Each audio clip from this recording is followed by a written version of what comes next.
Bonjour à toutes et à tous, soyez les bienvenus sur le plateau télé du 16e Congrès de médecine générale de France. J'ai le plaisir d'accueillir Marie-Monique Robin. Bonjour madame. Bonjour. Merci d'être avec nous pour nous parler de votre film La fabrique des pandémies. La première question que j'ai envie de vous poser, c'est que vous dites à propos des pandémies, les bouleversements environnementaux en constituent une des causes majeures.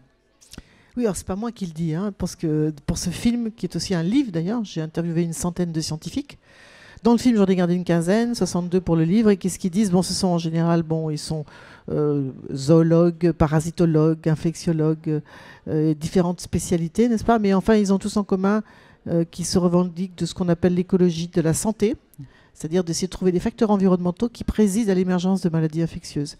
Et qu'est-ce qu'ils disent? Ils disent que le principal facteur qui contribue à l'émergence de maladies, et la liste est très très longue, la Covid-19, on en parle beaucoup évidemment, mais avant il y a eu le Zika, le chikungunya, oui. Ebola, le sida qui est une maladie infectieuse émergente, le MERS, le virus du Nil occidental, toutes ces maladies n'existaient pas encore il y a un demi-siècle.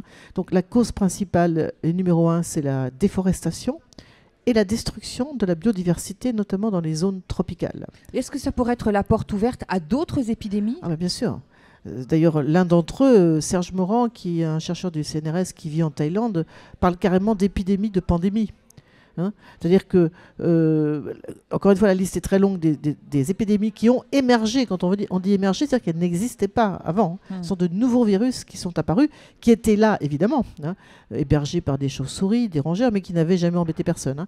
Et évidemment qu'il peut y en avoir d'autres, et bien plus sévères d'ailleurs que la Covid-19, qui reste un virus très peu mortel comparé à Ebola, qui tue 90% des personnes qui l'infectent, vous voyez, ou le MERS, ou le Nipah, qui tue 40% des personnes contaminées. Mais alors, quelles leçons devrions-nous tirer de la Covid-19 ?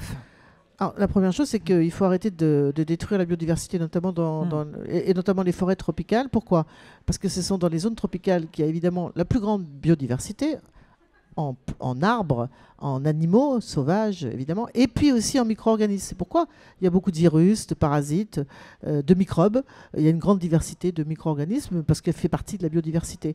Alors quand on détruit ces forêts tropicales pour faire des cultures de soja, par exemple, qui vont nourrir les élevages intensifs européens ou bretons, des monocultures de palmiers à huile, ou exploiter des mines. Il y a plein de raisons de détruire, c'est faire exploiter le bois aussi, faire de l'élevage comme on voit en Amazonie. Eh bien, on rompt les équilibres qu'il y a dans ces forêts tropicales et on permet à ces virus de sortir du bois, si j'ose dire. Alors si vous ajoutez à ça, en plus, les élevages intensifs qui servent de pont et d'amplificateurs de ce risque zoonotique, comme on dit, et la globalisation, mais là, vous avez les trois ingrédients qui font qu'on a de plus en plus de pandémies. Ça veut dire qu'on a oublié que la biodiversité a un vrai rôle protecteur pour nous. Ouais. Alors, c'est même pas qu'on l'a oublié, parce que je pense qu'on l'a très peu...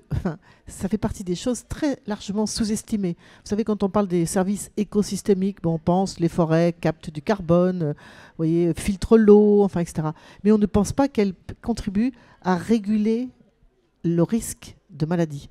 Et dans le film, vous verrez, alors on ne peut pas rentrer dans le détail, mais des scientifiques qui ont travaillé notamment sur la maladie de Lyme aux États-Unis et qui ont montré comment, quand on fragmente une forêt aux États-Unis, on fait disparaître les prédateurs et du coup, il y a certains types de rongeurs qui sont porteurs de la bactérie de Lyme qui prolifèrent et on augmente la probabilité que les tiques soient infectés et donc que les gens soient aussi infectés. Et c'est très très clair, la démonstration est très claire. Donc effectivement, c'est ce qu'on appelle l'effet de dilution. Plus on a de biodiversité, plus on dilue le risque. Vous voyez, et c'est finalement assez contre-intuitif parce que d'un côté on dit quand il y a beaucoup de biodiversité, il y a plus de microbes possibles, mais de l'autre, si on détruit la biodiversité, c'est là qu'on se met en danger. Mais pourtant, c'est ça qui se passe. Oui, mais pourtant, tout le monde s'accorde à dire qu'il faut sauver la planète. Oui, ça sauver la planète. Voilà. Je pense qu'il s'agit plutôt de sauver notre peau à nous, les humains, parce que la planète... dans l'histoire de la planète, on sait qu'elle s'est toujours très bien débrouillée après de très grands bouleversements. Donc là, il s'agit de voir comment nous allons sauver le vivant sur cette planète, parce qu'on parle de 6e extinction de la biodiversité. Je rappelle que la 5e a eu lieu il y a 65 millions d'années. 82% des organismes vivants ont disparu, les dinosaures, mais plein d'autres. Et là, la 6e, la question, c'est de savoir comment nous allons éviter cet effondrement qui ne peut avoir qu'un impact sur nous, évidemment, parce que nous sommes des vertébrés et des mammifères. Alors j'ai envie de vous demander concrètement, que vous ont dit les scientifiques que vous avez rencontrés quand vous avez fait votre film? Qu'est-ce qu'ils vous ont dit sur nous finalement, sur l'humanité? Et ils nous ont dit qu'en fait, nous avions accumulé une grande dette environnementale depuis, en gros, la fin de la Seconde Guerre mondiale, que nous sommes en train de payer, nous les humains, et le monde du vivant auquel nous sommes liés, à travers le dérèglement climatique, l'extinction de la biodiversité, l'explosion des maladies chroniques et infectieuses.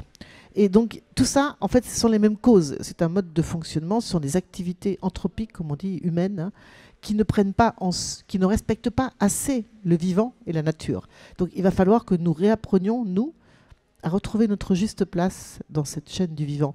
Et si on ne le fait pas, on va au-devant de très graves difficultés. Alors moi, j'ai envie de vous demander, oui, mais comment ? Ah mais il y a plein de choses à faire là-dessus. Vous savez, il y a un concept qui est actuellement promu par les Nations Unies, repris par l'Union européenne, qui s'appelle One Health, une seule santé.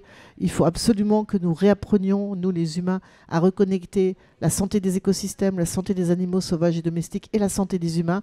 Arrêter de fonctionner chacun en silo. Vous voyez, les médecins, on est dans un congrès de médecine là, qui ne s'intéressent heureusement aux malades, ok, mais vous voyez qu'ils aient cette formation aussi, d'essayer de comprendre d'où viennent ces nouvelles maladies qui émergent, y compris des maladies chroniques. Ils ont besoin d'une formation dans ce domaine. Vous voyez, la pollution, par exemple, a un rôle très important dans la destruction de la biodiversité, dans l'émergence de maladies chroniques. Donc il faut absolument créer des ponts, des passerelles entre les différents savoirs.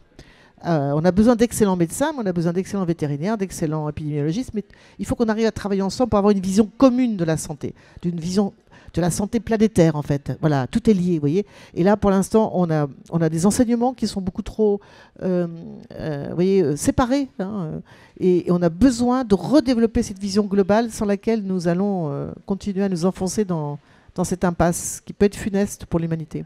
Alors, je sais que vous avez présenté, entre autres, votre film à l'UNESCO, c'est bien ça?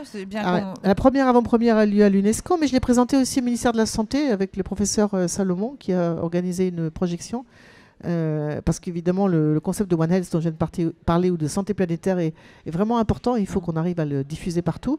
Et puis, je l'ai présenté au Parlement européen, je l'ai présenté à l'OMS, à Genève. Que vous disent les personnes qui voient le film? Ils sont très touchés par le film, parce que la parole des scientifiques est très lumineuse. Elle remet du sens dans un monde où il y a un grand désordre, et parfois on peut être assez déprimé de se dire « je ne comprends pas ce qui se passe et je suis impuissant ». Et de retrouver, vous voyez, il y a des causes à l'émergence de ces pandémies, ça veut dire qu'on peut agir, et déjà c'est une bonne nouvelle en soi. Voilà. Bon, bah écoutez, en tout cas, on vous souhaite une bonne continuation. Je vous remercie vraiment beaucoup d'être passé sur notre plateau parce que c'était important de parler de tous ces enjeux. La fabrique des pandémies, voilà, votre film. Marie-Monique Robin, merci beaucoup. C'est un livre aussi donc, à la découverte et qui est sorti en poche chez Pocket. Voilà, c'était important de le rappeler. Merci à vous, merci beaucoup. Quant à moi, je vous remercie de nous avoir suivis. Donc j'ajoute que vous pouvez nous retrouver sur les réseaux sociaux et sur la chaîne YouTube. D'ici là, prenez soin de vous.